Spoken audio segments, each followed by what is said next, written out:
battere delle mani nel mio camerino, mi guardo allo specchio e dico: ho vinto, ho realizzato il mio sogno, il sogno della mia vita.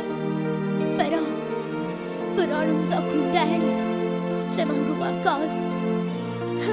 Mi mandano i fiori, invita a pranzo, sono acclamata, desiderata, odiata da chi ho respinto. La gente sospira mamma mia, ma ho sempre un vuoto dentro, nell'anima. Dio, aiutami a capire cosa mi manca. Ma manca tu, mamma, ma manca tu. E cercato papà, ma non ci stai. E come mi resta celebrità. Se avresti messo tu insieme a papà. Ma manca tu, mamma, le tue parole.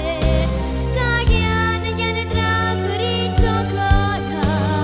Mi manca il primo uomo della vita.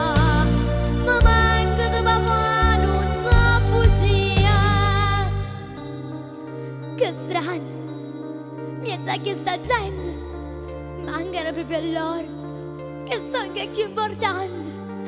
Mi pare le vere a tutte e due, seduti in terza fila, e non so loro, però l'occhio mi dice le bugie.